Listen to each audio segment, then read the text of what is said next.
Então, eu havia parado aqui nesse slidezinho aqui. Então, o tratamento para o pulmão edemaciado, em que o paciente não consegue respirar, seria morfina, porque esse edema do pulmão, ele dói muito o pulmão, pelo fato do pulmão estar com edema. Então, precisa da morfina para tirar a dor. Mas o cuidado, né, com a morfina é que vocês devem observar se o paciente não vai sentir muita a depressão respiratória, tá? Porque aí ele pode ter uma parada cardíaca, uma parada respiratória por conta da morfina, mas isso aí o médico que tem que controlar, tá? Os diuréticos, eles são medicamentos que vão retirar esse excesso de líquido do pulmão, e os digitálicos vão dar força para melhorar essa circulação entre o coração e o pulmão e para visto que o que levou ao edema foi esse coração fraco e essa estase sanguínea aí, tá? Então o tratamento ele é a morfina para dor, os diuréticos para sair todo esse excesso de água e os digitálicos para dar força cardíaca e melhorar essa circulação entre o coração e o pulmão, tá bom? Os cuidados de enfermagem, eu falei com vocês na aula passada, os cuidados de enfermagem é auxiliar esse paciente no banho, né? Então entra aqui os cuidados de enfermagem. É fundamental, né? Vou ler aqui para vocês. É fundamental que a equipe mantenha-se ao lado do paciente.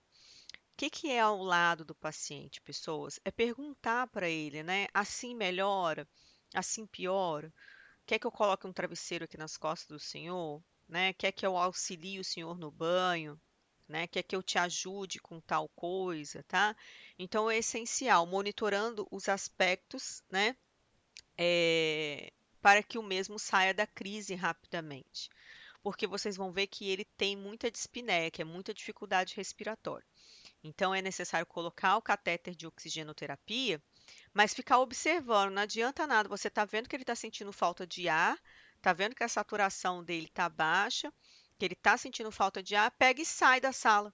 Vai lá, põe o oxigênio no nariz dele, pega e sai e deixa ele lá sentindo falta de ar. Então, isso não adianta nada, tem que ter um acompanhamento. Então, você colocou o oxigênio nele porque ele estava sentindo falta de ar, mas tem que observar se ele vai melhorar ou não. Porque se você observar que ele não está, que você colocou o oxigênio e que ele continua ainda sentindo falta de ar, que você observa que ele ainda apresenta insuficiência respiratória, você tem que comunicar à enfermeira, falar, olha, eu coloquei ele no oxigênio, mas ele continua sentindo falta de ar, ele está com muita dispneia. Eu acho que o médico deveria dar uma olhada nele, entendeu? Por quê? Porque senão ele vai entrar numa parada respiratória ali e você só colocou o oxigênio nele. E daí? Então, não é só fazer os seus procedimentos, é fazer os seus procedimentos e anotar e comunicar algumas alterações, entendeu? Então, se o paciente está lá, você viu que ele está sentindo falta de ar, você colocou o oxigênio como prescrito, mas você observou que ele está com insuficiência respiratória, que ele não está conseguindo respirar, você tem que comunicar à enfermeira e a enfermeira vai comunicar ao médico, tá bom? Normalmente vocês não se dirigem diretamente ao médico. Normalmente vocês se dirigem à enfermeira e a enfermeira que se dirige ao médico, tá bom? Bom, manutenção do seu conforto, então sempre deixar ele em posição de Fowler, que é posição sentado. Pessoas, não pode elevar a perna desses pacientes com problemas de edema pulmonar e nem com problemas cardíacos. Pacientes com problemas no coração e pacientes com problemas de edema pulmonar, vocês não podem elevar os membros inferiores. A posição dele é sempre sentado. Por quê? Porque se você elevar os membros inferiores, o sangue ele vai todo aqui para o coração e ele não vai ter condições de bombear tanto sangue assim. E aí ele pode entrar numa parada cardíaca por tanto volume de sangue. Então, pessoas, não pode, tá? A posição que um paciente com edema agudo de pulmão, a posição que um paciente, né, com problemas cardíacos fica, normalmente é posição de Fowler, tá? Que é posição assim sentado. Então, mantenha, né, o seu conforto, colocando ele em posição elevada, com o tronco elevado, para diminuir o retorno venoso, tá? E proporcionar aí uma expansão do pulmão, de uma forma que o pulmão ele fique com expansão e o paciente consiga respirar.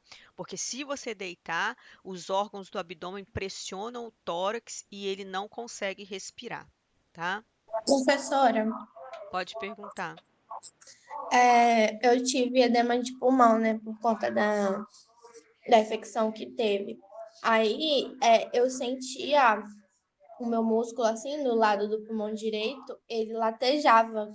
Assim, eu via. A minha mãe também. Minha mãe olhava e o músculo fazia assim, ó, tipo, ele pulsava como se fosse um coração. Fazia uma retração, né? Isso. Então, você Isso é sabe. o quê? Referente ao quê? Então, nas nossas costelas, todas as nossas costelas, nós temos vasinhos. É muito interessante, quer ver? Deixa eu mostrar aqui para vocês. Inervação das costelas. Ó, é muito interessante. Todas as nossas costelas, ó, todas as nossas costelas, tá vendo os músculos? Elas têm vaso, tá vendo? Veia, artéria e um sistema nervoso, um nervo, tá vendo? Então, todas as nossas costelas têm vaso e nervo. Esse amarelo aqui é nervo, tá vendo? Que irradia em toda a nossa costela, todas as nossas costelas. Então, toda essa região aqui, em cada raminho desse, tem um nervo aí. Só que o que que aconteceu? Ocorreu um edema, um inchaço. Pelo fato de ter ocorrido um inchaço, um desses nervos aqui começou a ser pressionado constantemente. E por ele ter sido pressionado constantemente, ele ficou meio que dando um choquinho constantemente. E aí ficou dando essas fisgadas assim, entendeu? Tipo como se fosse um espasmo pelo pressionamento do pulmão edemaciado. É muito interessante, né? Para quem conhece bem a anatomia, sabe que essas coisas acontecem. É bem interessante mesmo, tá? Foi esse nervo aqui, ó. Esse nervo aqui, como foi um edema do seu pulmão, o pulmão edemaciou, acabou ficando pressionando direto um nervo desse e acabou o nervo ficando pulsando direto, entendeu? Entendi, professora. É igual, por exemplo, eu não sei se vocês já viram isso. É igual, por exemplo, quando a gente sente uma dor de cabeça muito forte e às vezes a gente sente repuxar um nervinho assim no rosto, assim. Eu sinto direto, até onde eu tava sentindo. É, pois é. É algum Essa parte do edema. olho aí de baixo fica pulando. Isso, é algum edema que você sofreu interno e que acaba lesionando, acaba pressionando esse nervinho e ele fica fazendo esse puxamento assim, entendeu? Porque tem algum edemazinho interno, ou por uma dor de cabeça forte que você sentiu, ou por algum inchaço mesmo de cansaço, e que, tipo assim, fica muito tenso durante o dia e na hora que você relaxa, ocorre o edema. Aí o edema pressiona o nervinho e daí fica assim, repuxando, entendeu? Bom, outra coisa que vocês vão fazer é fazer a monitorização dos sinais vitais. Lembrando, pessoas, que os sinais vitais, ele inclui os sinais vitais, vou botar aqui para vocês, ó, sinais vitais. Sinais vitais impresso, ó, igual eu botei aqui, sinais vitais impresso. Eu tinha visto um bom aqui, deixa eu ver aqui, qual que eu vi, que eu mostrei até para os alunos da aula passada. Eu vi aqui um bom. Aqui, ó, esse aqui. Posso até mostrar esse aqui para vocês. Ó, ele também vem com controle de diurese. Tá vendo? Controle de hídrico, que a gente fala controle de diurese, controle de balanço hídrico. Olha só. Normalmente, lá no hospital, vocês vão encontrar no prontuário do paciente uma folhinha igual a essa aqui, ó, tá? Que é chamada folha de sinais vitais. E nessa folha de sinais vitais, ela vem aqui com a data, que você vai colocar a data, e com a hora, tá? Então, isso vai depender do plantão que você vai pegar. Então, vai ter a data, a hora, e aqui tem, ó, PA. Então, quais são os sinais vitais? Os sinais vitais é a PA, que é a pressão arterial, que você faz com aquele aparelho, com aquela braçadeira. É a frequência cardíaca, que você verifica o pulso do paciente, né? Tem uns que faz com esteto direto no coração, tá? É a frequência respiratória, que você conta quanto que o tórax do paciente vai e volta. É a temperatura, que hoje a gente tem o termômetro da testa, a gente tem um termômetro que a gente enfia no ouvido e a gente tem um termômetro axilar, tá? A PA, pessoas, vou falar para vocês os dados normais, pelo menos para vocês lembrarem. A PA, o normal de uma PA é 100 por 140, né? 40, dado de 100 a 140 na maior. O normal é 12 por 8, né? 120 por 180. A maior ela é dada de 100 a 140 e a menor é dada de 60 a 100. Não sei se vocês lembram disso. A frequência cardíaca, que é o pulso, que é a frequência cardíaca, normalmente é de 80 a 100 batimentos por minuto. A frequência respiratória normalmente é de 16 a 20 RPM, que é respiração por minuto. A temperatura normalmente é 30 graus Celsius.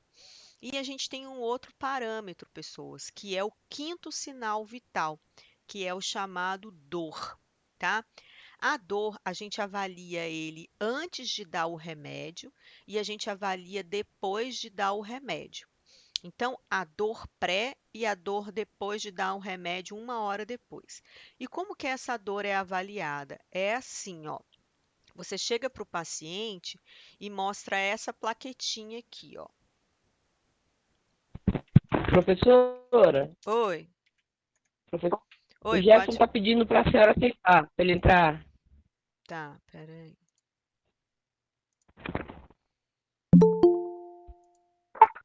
Olá, Jefferson. Olá, Tairine. Sejam bem-vindos. Olá. Olá, sejam bem-vindos. Bom, a gente está falando sobre sinais vitais, tá? Bom, e aí é feito essa escala. Tem mais alguém aí chamando pessoas? Não, né? Então, essa escala de dor é feito assim, ó. Tá vendo? Tem até nos Estados Unidos tem, a Penn Scale, escala de dor. Ó, eu tô querendo achar uma que tem os nomezinhos embaixo, que fica aqui, ó. Pode ser essa aqui. Ela é tipo uma reguinha, tá, pessoas? Ela vem igual uma régua. Sabe essas réguas? Régua assim, ó. Ela vem igual uma reguinha assim. Alguns hospitais, vocês vão ver uma reguinha dessa de papel, papel, papel mesmo, papel ofício, né? Papel preto e branco impresso. E outras vocês vão ver umas mais bonitinhas, né? De papel, contact, papel mesmo, assim, mais bonitinho, de plásticozinho e tal. E ela é uma escala que você vai mostrar para o paciente. Então, você vai falar assim, seu João, fala aqui para mim, de 0 a 10, qual a sua escala de dor no seu membro ou nas suas costas? Porque não é dor psicológica, tá, pessoas? Porque às vezes o paciente está internado e ele tem dor psicológica. Ele começa a chorar com você por estar internado, mas aí não é dor psicológica.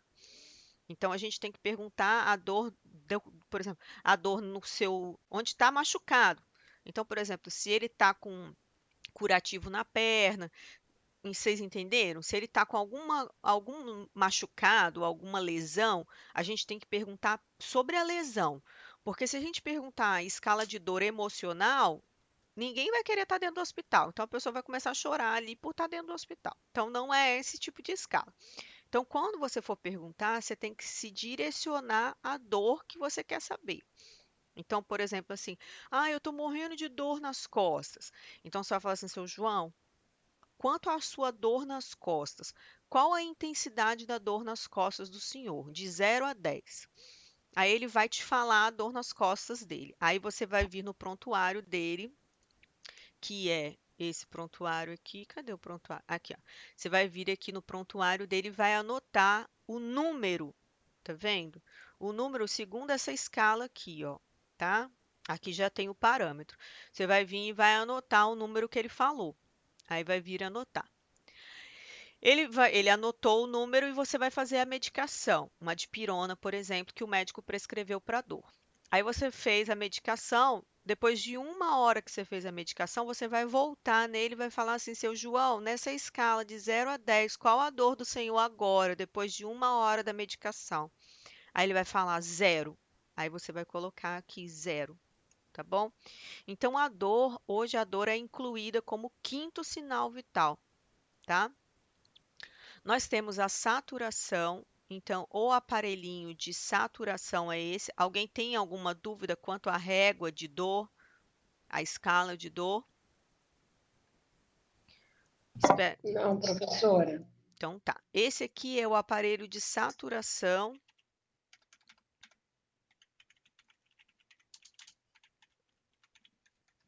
Esse aqui é o aparelhinho de saturação. Pessoas, qual é o problema do aparelhinho de saturação para vocês? Ele é um aparelhinho que a gente coloca no dedo assim do paciente, tá? Ele é um oxímetro de pulso que a gente coloca no dedo do paciente. Em alguns hospitais ele é mais antigo assim, ó. Ó, alguns hospitais ele é assim.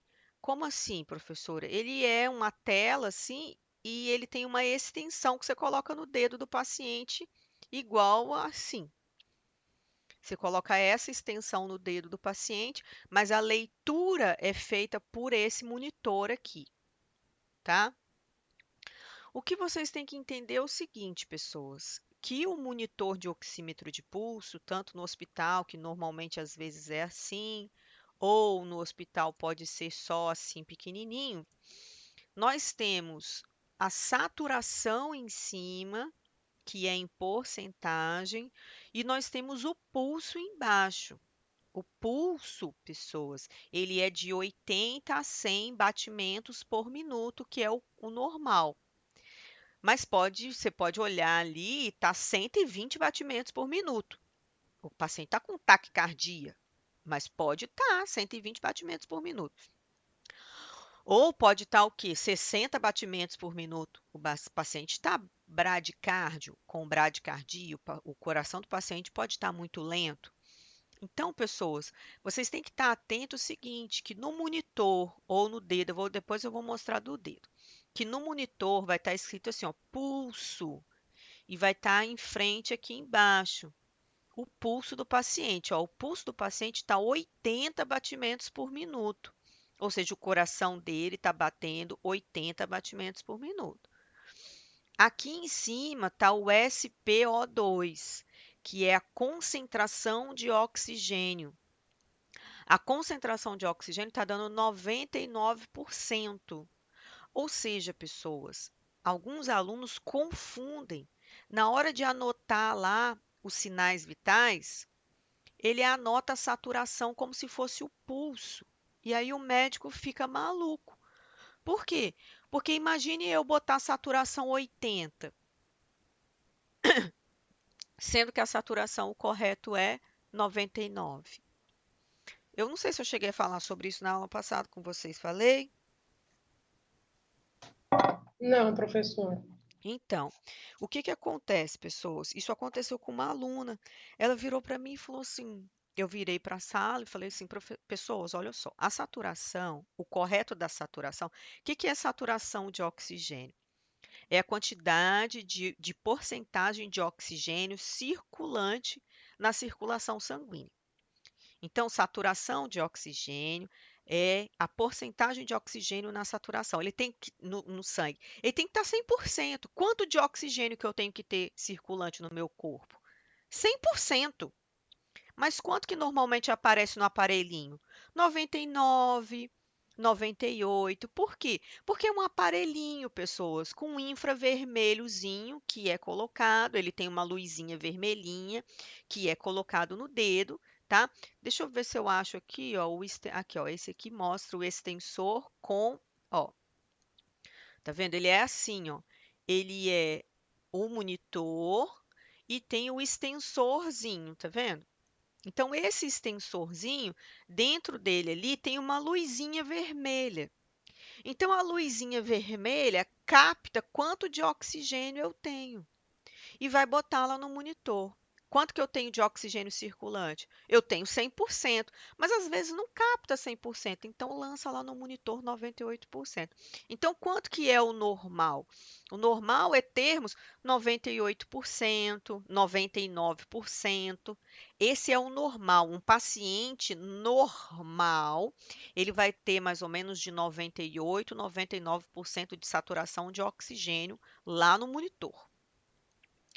Um paciente com problema respiratório, ele vai ter 95, 96, 97% de oxigênio, de saturação de oxigênio. De acordo com o que vai piorando, ele vai dando 93, 92. Normalmente, pessoas, quando a saturação dá 91, em alguns casos clínicos, precisa entubar.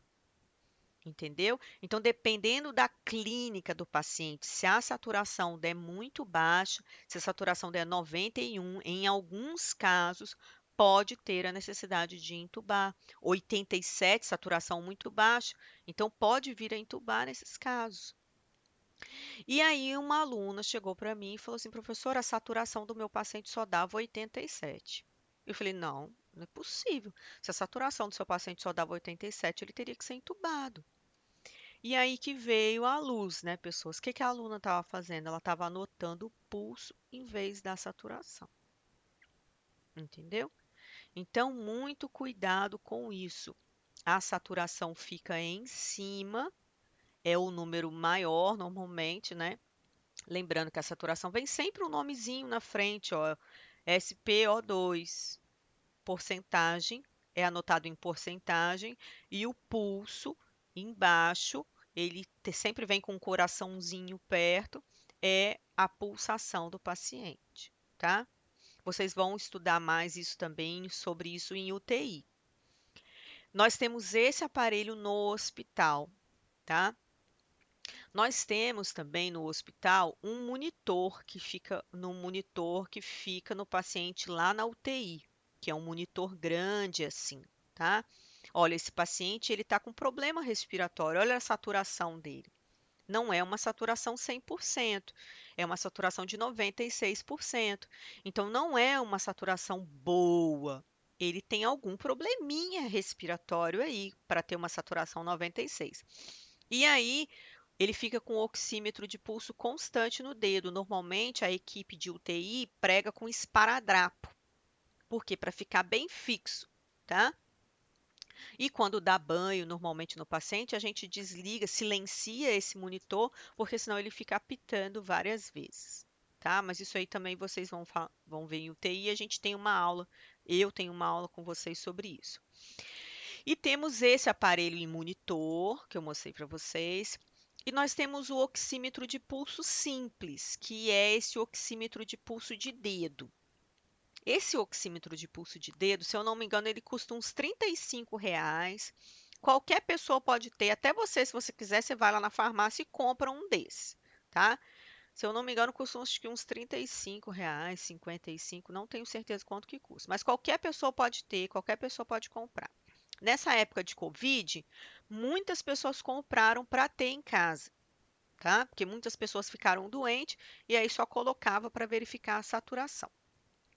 E normalmente as pessoas que tinham muita falta de ar, a saturação chegava a 93, e aí é perigoso, né? Por quê? Porque normalmente em casos de 91, dependendo da clínica, tem que entubar, tá? E aqui, ó, você vê o quê? Você vê, ó, olha aqui a sigla embaixo, SpO2%. Ou seja, a saturação está em 99%. E aqui você vê um coraçãozinho com a pulsação, BPM, quanto que tem de batimentos por minuto. que é a frequência cardíaca. Então, o paciente está com o coração batendo por 72 batimentos por minuto. Então, esse coraçãozinho refere-se a esse aqui, ó, tá? E o oxigênio refere a esse aqui. Então, quando vocês forem anotar na anotação de enfermagem, porque isso também agora ele é verificado como um sinal vital. Então, hoje você nem precisa mais ir lá verificar o pulso mais radial do paciente, né? Não sei como que funciona em alguns hospitais, né?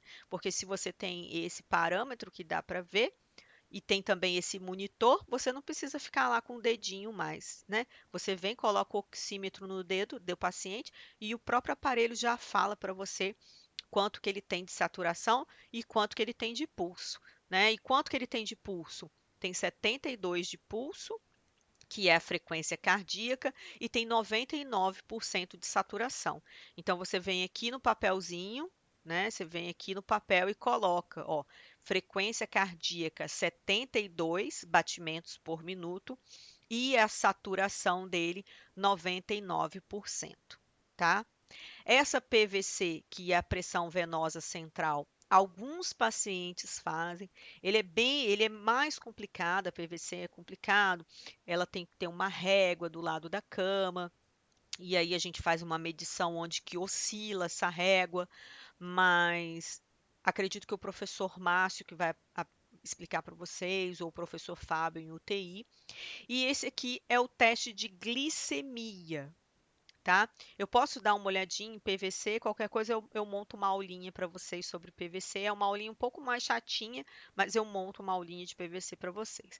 Essa aqui é a glicemia. O que que é o glicemia? É o teste de HGT, né? Que a aluna havia perguntado.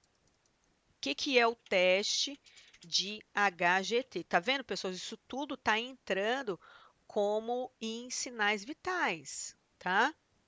Só que alguns não são feitos. Por exemplo, o PVC não são todos os pacientes que fazem, tá? A glicemia não são todos os pacientes que fazem, tá bom? Agora, o restante, normalmente todos os pacientes fazem. PA, frequência cardíaca, frequência respiratória, temperatura, dor, né? Porque normalmente todo paciente que está internado, ele está sentindo dor. Saturação, normalmente todos fazem, tá? PVC. E a PVC normalmente não faz, normalmente quem faz PVC é pacientes cardíacos, pacientes com problemas renais.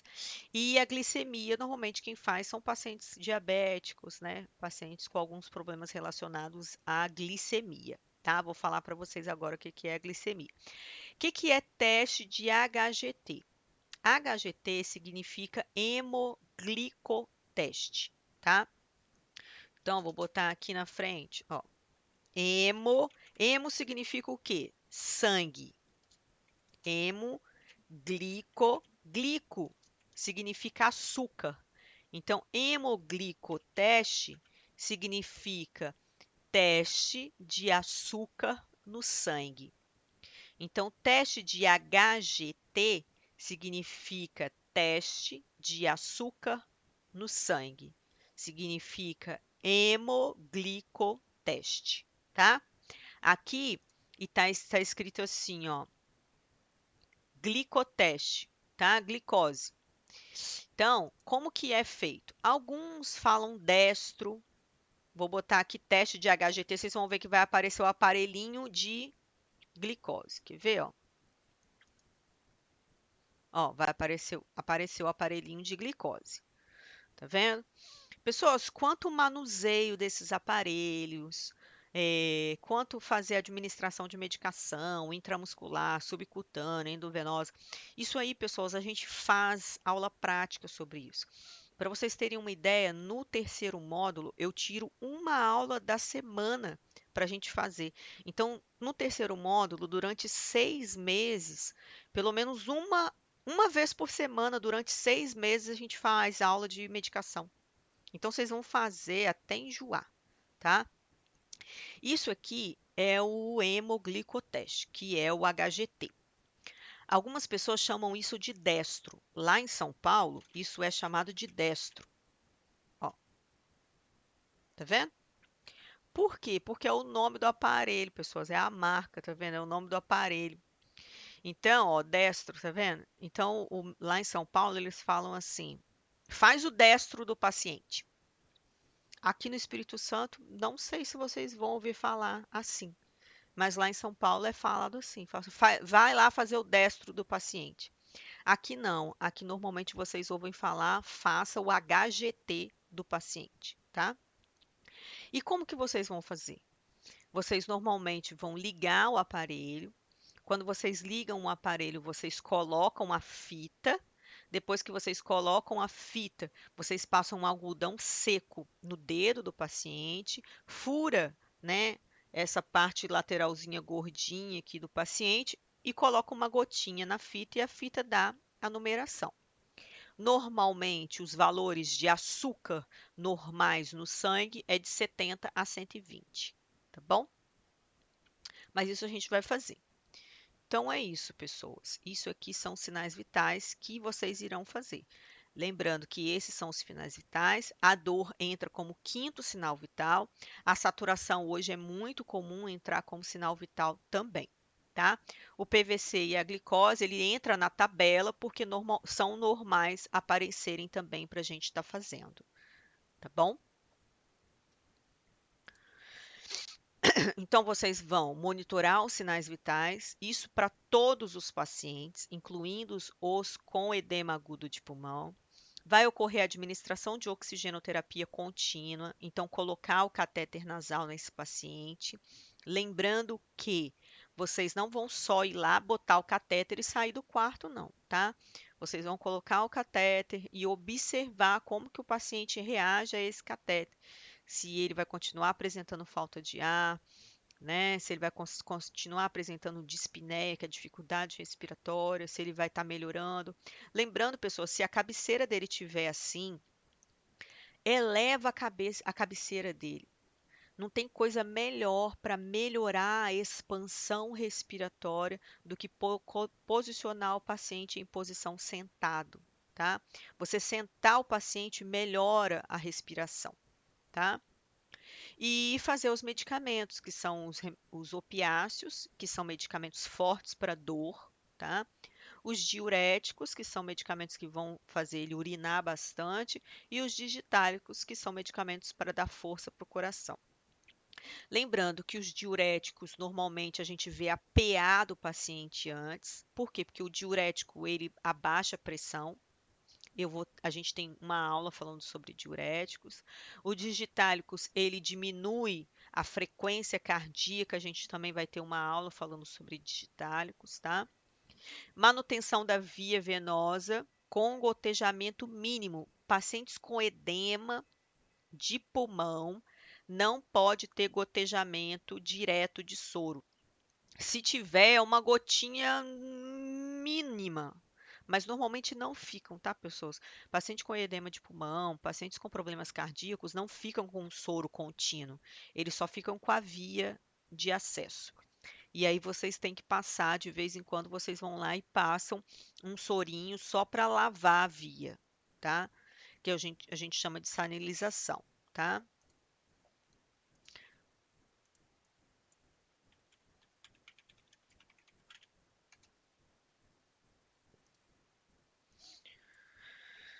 Ai, deixa eu ver aqui. Dronizar.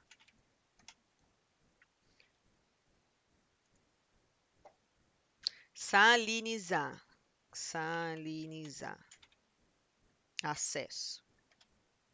Isso, tá vendo? Sanilizar acesso. Sanilização de catéter. Tá vendo? É isso aqui que vocês fazem, ó. Vocês pegam e vão lá só para poder dar uma lavada. Tá vendo? Com sorinho. Só para manter a via e não formar coágulo ali dentro. Antes, pessoas, antigamente, isso aqui era feito com heparina. Heparina diluída em água destilada. Só que a heparina, ela é anticoagulante. Anticoagulante não deixa formar coágulos para entupir isso aqui. Só que o que acontecia? Às vezes o paciente ficava tanto tempo internado, e tinha que fazer tanta heparina, que ele começava a dar hemorragia, porque não tinha mais coágulo, não fazia mais coágulo. Então, assim, começou a dar prejuízos internos para o paciente. Então, o paciente começou a sofrer de hemorragia gástrica, começou a dar petequias, que é um monte de bolinha vermelha na pele, né, por conta de excesso de heparina. Então, hoje só estava fazendo salinização, que é utilizar só o sorinho, tá? Para passar aqui. Aqui tá falando, tá vendo? Salinizar ou heparinizar, mas não se usa mais heparina, tá? Por conta das hemorragias internas. A heparina, ela pode ser utilizada se o paciente não for ficar internado muito tempo. Mas se for um paciente que for ficar internado durante uns 3 meses, por exemplo, e ficar utilizando heparina todos os dias, chega uma hora que ele não faz mais coagulação, tá? E aí, qualquer coisa ele tem hemorragia, tá bom? Então, normalmente o médico só hidrolisa, só saliniza, só usa soro, tá? Então, normalmente não fica gotejando para evitar sobrecarga volêmica, que é excesso de volemia, só fica ali pérvio, só fica aberto. E para manter a via pérvia, para manter a via funcionante, vocês vão salinizar, que é passar um pouquinho de soro de acordo com o que o médico vai prescrever, tá? De hora em hora, de 2 em 2 horas, de 3 em 3 horas, segundo prescrição médica. E vocês vão fazer a monitorização do fluxo urinário, né? A monitorização do fluxo urinário, ele vai ser por controle hídrico, né? Balanço hídrico.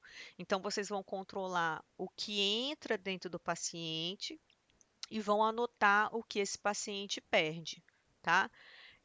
Eu cheguei a falar na aula passada sobre isso com vocês? Sim, professora. Então, porque eu tô querendo segunda-feira, eu tô querendo no final de semana montar uma aulinha pra gente, na segunda-feira, da gente fazer o balanço hídrico. Então, assim, a gente pode até fazer uma folha dessa, tá? Eu peço vocês, eu até mando no domingo, eu falo para vocês fazerem uma folha assim em casa, à mão mesmo, com a régua, e na segunda eu vou ditando um texto para vocês e vocês vão preenchendo, tá? Preenchendo o texto, vão fazendo, a gente vai fazendo junto, e aí a gente vai tirando dúvidas, tá bom? Então, aqui, esse aqui é o balanço hídrico, e aqui tem os ganhos, né? O que foi introduzido via oral, que é um copo de água, um copo de leite. Lembrando que um copo, normalmente, ele é medido de um americano, que é 200 ml, né? Mas em alguns casos tira 20 ml, que é os 2 dedos, porque normalmente o copo não vem cheião, né? Então, tira 2 dedos, que dá 180 ml. Sonda gástrica, o que que entrou pela sonda, se a gente fez algum tipo de líquido pela sonda, né? Medicamento que entrou, né? ml de medicação, ml de soro, tá? E as perdas de diurese, né? Diurese é urina. Se a gente vai pesar a fralda, se vai fazer por o controle de urina por fralda, se vai ser controle de urina por frasco.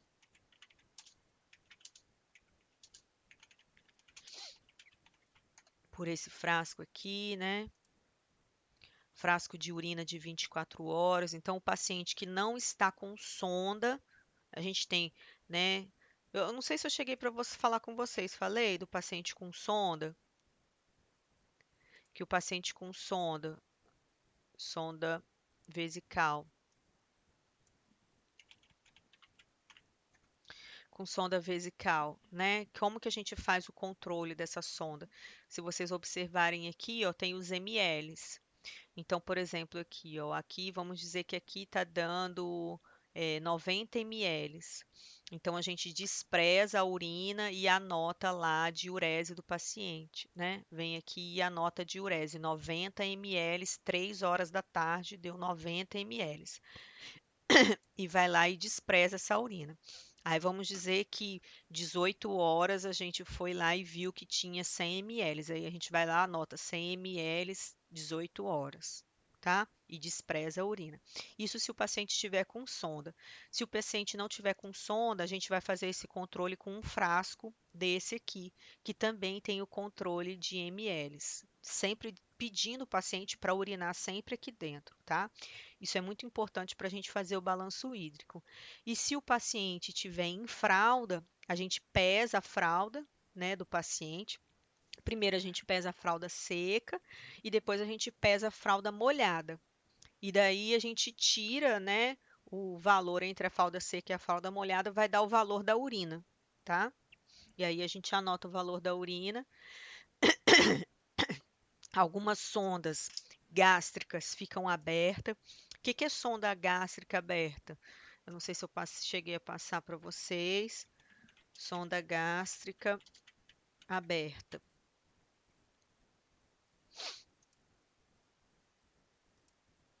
Eu lembro que eu consegui ver em neonatologia, eu vi num bebezinho essa sonda aberta. Por exemplo, assim, a gente tem aqui o Bolsonaro, né? Ele está com uma sonda gástrica. Vamos dizer que essa sonda estivesse com essa parte distal dela aqui aberta, drenando o líquido. Aqui, ó, por exemplo, aqui sim, ó. Tá vendo esse bebezinho aqui? Aqui, ó. Achei. Por exemplo, esse bebezinho aqui, ó. Vamos dizer que essa parte distal da sonda está aberta dentro de uma sacolinha, igual esse aqui, ó.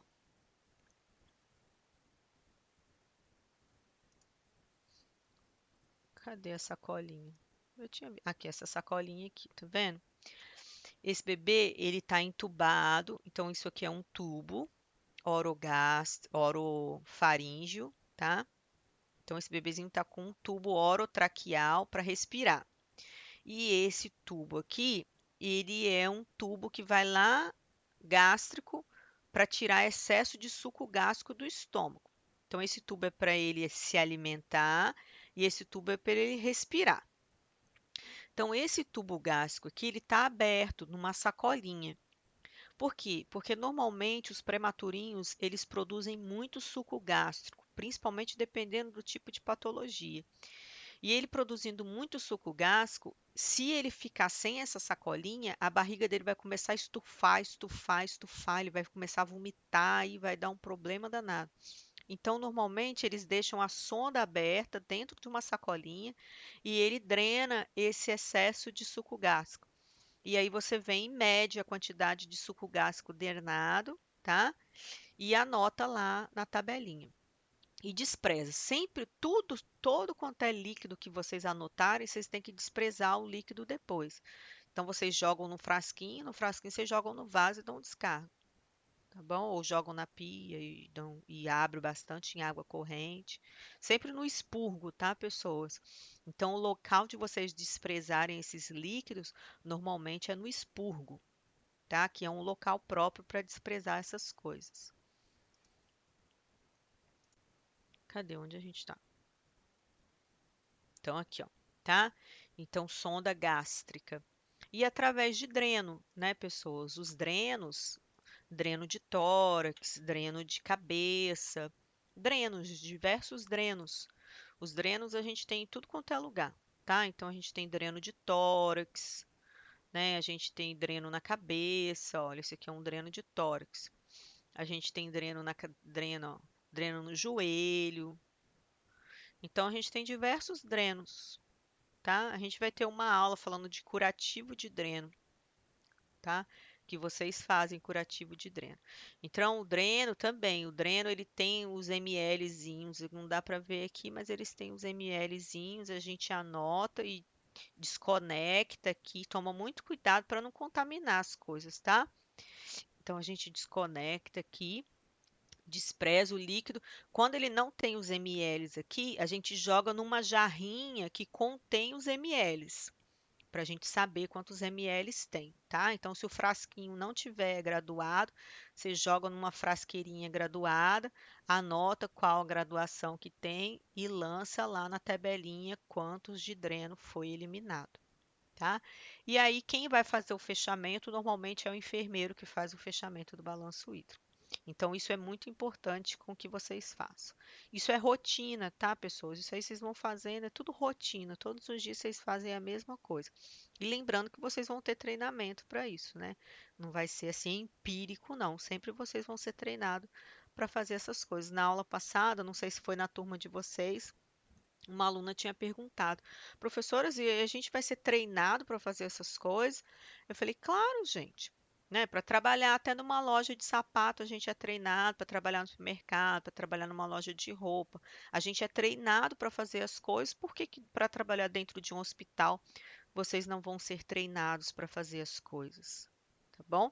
Então são treinados sim, nem que seja para acompanhar uma colega, né, durante alguns meses, para acompanhar uma colega e ver como é que é o serviço, tá? Mas tem que ocorrer treinamento, porque se acontecer alguma coisa errada, a responsabilidade é da própria enfermeira.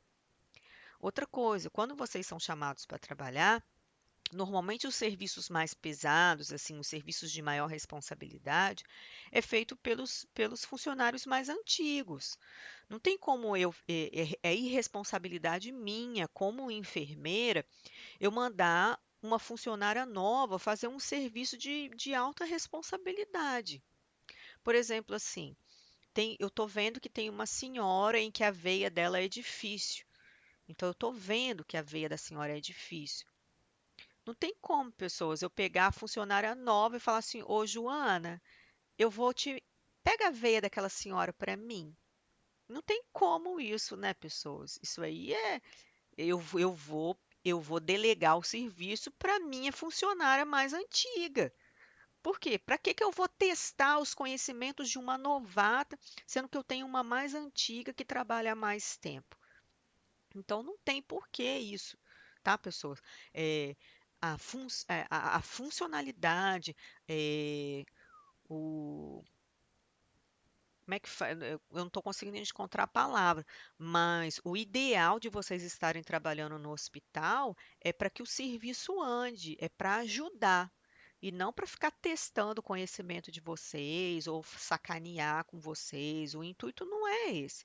O intuito é colocar vocês para trabalharem lá dentro para ajudar. Então, no começo, vocês vão fazer serviço às vezes que ninguém quer fazer. Então, por exemplo, assim, vocês vão dar banho, vocês vão trocar a fralda, vocês vão, né, trocar rouparia, vocês vão começar de baixo, vocês vão começar a fazer serviço que ninguém quer fazer.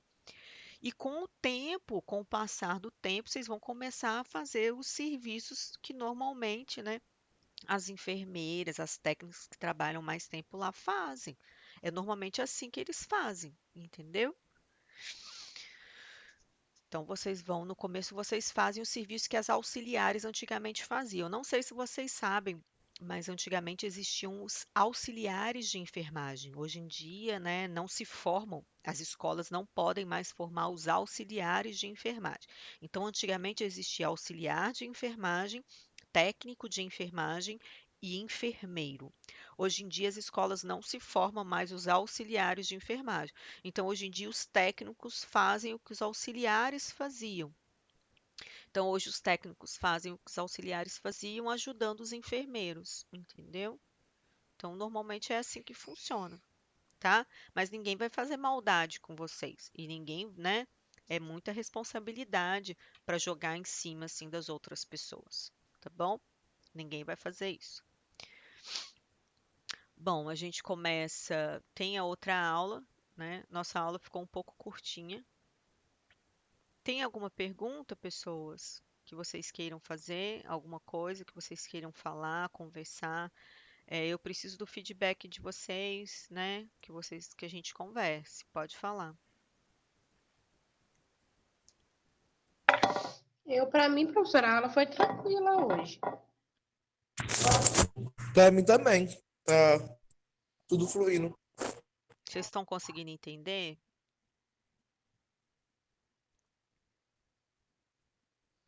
Sim, professora, hoje a aula foi bem. Teve bastante coisa, foi legal. Tá. Eu acho que a aula de hoje foi assim. A gente conversou bastante sobre o que vocês realmente fazem dentro do hospital. Tá? A gente pegou um apanhado assim de coisas de sinais vitais, deu para vocês entenderem qual é realmente o serviço de vocês lá dentro, tá? Na próxima aula eu quero trabalhar com esse exercíciozinho de balanço hídrico, para a gente fazer esse exercício de balanço hídrico e dar continuidade ao conteúdo. Porque tudo, clínica médica, pessoas, tudo é conteúdo. O que a gente está vendo são conteúdos relacionados a doenças das pessoas. Então a gente vai ver falar de um monte de doença. Mas normalmente o que vocês fazem no dia a dia de vocês são sempre as mesmas coisas. São sempre o banho, administração de medicação, sinais vitais. Então é importante que a gente bata sempre na mesma tecla. Vocês saberem fazer sinais vitais, vocês saberem administrar medicação. Por isso a importância é muito importante, vai ser muito importante as nossas práticas. Por isso que eu tiro um dia da semana para a gente poder fazer prática de administração de medicação. Porque o que a enfermagem faz é administração de medicação, é ajudar num banho. Hoje em dia, até o enfermeiro até não tem alguns enfermeiros que não ajudam o banho, né? Hoje em dia a gente tem o acompanhante que dá o banho, que ajuda no banho, né? Em pediatria, por exemplo, quem dá o banho é a mãe. O enfermeiro só faz medicação. Então é importante a gente saber fazer uma medicação, saber diluir uma medicação, né? E isso aí que a gente precisa trabalhar, saber fazer um bom sinal vital, né? Saber tratar as pessoas bem. E é isso aí que importa, tá bom? E isso aí a gente vai dar seguimento. Na próxima aula a gente aprende a fazer o balanço hídrico, tá joia? E aí no domingo eu mando algumas orientações para vocês, que daí a gente faz na segunda, tá bom?